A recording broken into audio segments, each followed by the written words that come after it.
मेघनाथ की मृत्यु के बाद पत्नी सुलोचना का क्या हुआ? सुलोचना वासुकीनाथ की पुत्री और लंका के राजा रावण के पुत्र मेघनाथ की पत्नी थी। लक्ष्मण के साथ हुए एक भयंकर युद्ध में मेघनाथ का वध हुआ। उसके कटे हुए शीश को भगवान श्री राम के शिविर में लाया गया। अपने पति की मृत्यु का समाचार पाकर सुलोचना ने अपने ससुर रावण से राम के पास जाकर पति का शीश लाने की प्रार्थना की, किंतु रावण इसके लिए तैयार नहीं हुआ। उसने सुलोचना से कहा कि वह स्वयं राम के पास जाकर मेघनाथ का शेष ले आए, क्योंकि राम पुरुषोत्तम है, इसलिए उनके पास जाने में तुम्हें किसी भी प्रकार का भय नहीं करना चाहिए। रावण के महापराक्रमी पुत्र मेघनाथ का वध करने की प्रतिज्ञा लेकर लक्ष्मण जिस समय युद्ध भूमि में जाने के लिए प्रस्तुत हुए, तब राम उनसे कहते हैं, लक्ष्मण, रण में जाकर तुम अपनी वीरता और रण कौशल से रावण पुत्र मेघनाथ का वध कर दोगे, इसमें मुझे कोई संदेह नहीं है। परंतु एक बात का विशेष ध्यान रखना कि मेघनाथ का मस्तक भूमि पर कदापि नहीं गिरना चाहिए, क्योंकि मेघनाथ एक नारी व्रत का पालक है और उसकी पत्नी परम पतिव्रता है। ऐसी साध्वी के पति का मस्तिष्क अगर पृथ्वी पर गिर पड़ा तो हमारी समस्त सेना का ध्वंस हो जाएगा और युद्ध में विजय की आशा त्याग देनी पड़ेगी। लक्ष्मण अपनी सेना लेकर चल पड़े। समर भूमि में उन्होंने वैसा ही किया। युद्ध में अपने बाणों से उन्होंने मेघनाथ का मस्तिष्क उतार लिया, पर उसे पृथ्वी पर नहीं गिरने दिया। हनुमान उस मस्तिष्क को रघुनंदन के पास ले आए। मेघनाथ की दाहिनी भुजा आकाश में उड़ती हुई उसकी पत्नी सुलोचना के पास जाकर गिरी। सुलोचना चकित हो गई। दूसरे ही क्षण अत्यंत दुख से कातर होकर विलाप करने लगी, पर उसने भुजा को स्पर्श नहीं किया।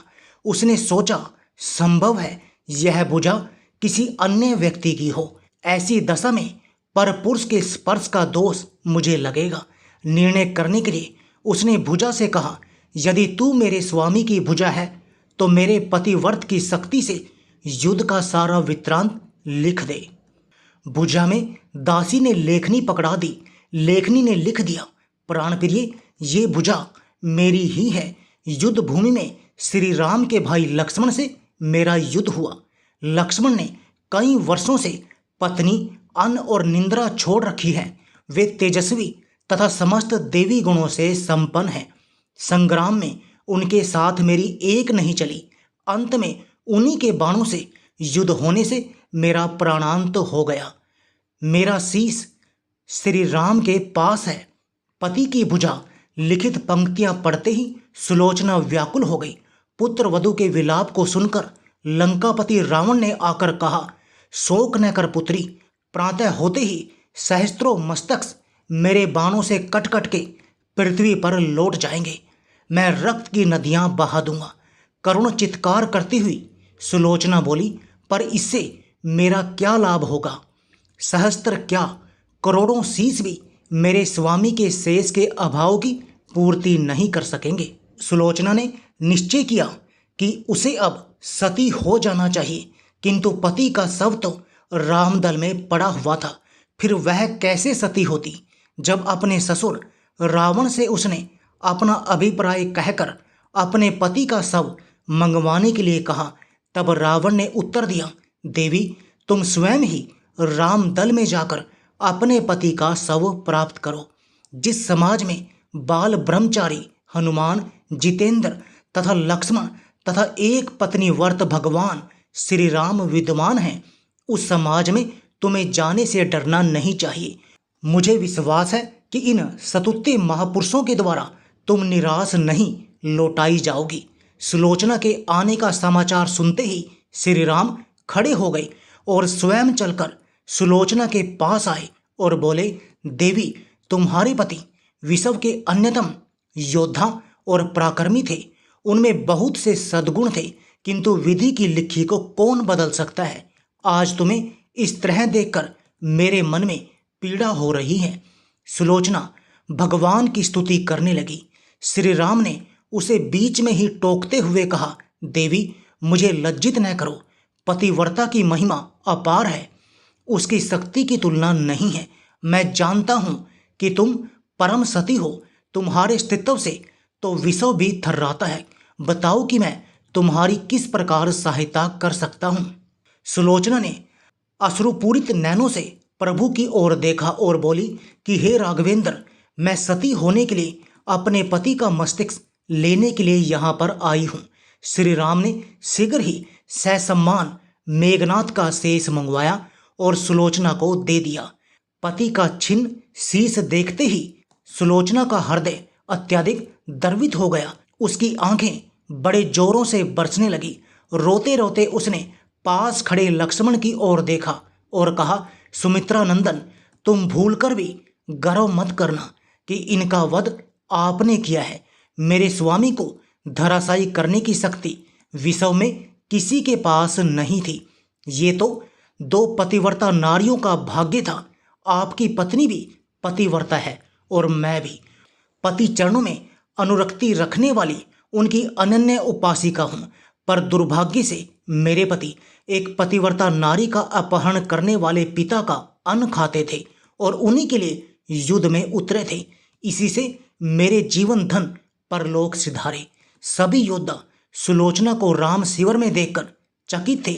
वे यह नहीं समझ पा रहे थे कि सुलोचना को ये कैसे पता चला कि उसके पति का शीश भगवान राम के पास है। जिज्ञासा शांत करने के लिए सुग्रीव ने पूछ ही लिया कि यह बात उन्हें कैसे ज्ञात हुई कि मेघनाथ का शीश श्री राम के शिविर में है। सुलोचना ने स्पष्टता से बता दिया, मेरे पति की भुजा युद्ध भूमि से उड़ती हुई मेरे पास चली गई थी। उसी ने लिखकर मुझे बता दिया। व्यंग भरे शब्दों में सुग्रीव बोल उठे, निष्प्राण भुजा यदि लिख सकती हैं फिर तो यह कटा हुआ सिर भी हंस सकता है। श्री राम ने कहा, व्यर्थ बातें मत करो मित्र, पतिव्रता की महानता को तुम नहीं जानते। श्री राम की मुखकृति देखकर सुलोचना उनके भाव को समझ गई। उसने कहा, यदि मैं मन वचन और कर्म से पति को देवता मानती हूँ तो मेरे पति का ये निर्जीव मस्तक हंस उठे। सुलोचना की बात पूरी भी नहीं हुई थी कि कटा हुआ मस्तक जोरों से हंसने लगा। यह देखकर सभी दंग रह गए। सभी ने पतिव्रता सुलोचना को प्रणाम किया। सभी पतिव्रता की महिमा से परिचित हो गए थे। चलते समय सुलोचना ने श्री राम से प्रार्थना की, भगवान, आज मेरे पति की अंतोष्टि क्रिया है और मैं उनकी सहचरी उनसे मिलने जा रही हूँ, अतः आज युद्ध बंद रहे। श्री राम ने सुलोचना की प्रार्थना स्वीकार कर ली। सुलोचना पति का सिर लेकर वापस लंका गई। लंका में समुद्र के तट पर एक चंदन की चिता तैयार की गई। पति का शीश गोद में लेकर सुलोचना चिता पर बैठी और धधकती हुई अग्नि में कुछ ही क्षणों में सती हो गई। दोस्तों, आपको यह कथा कैसी लगी कृपया कमेंट करके जरूर बताएं।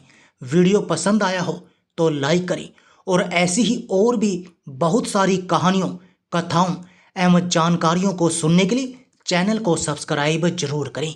धन्यवाद।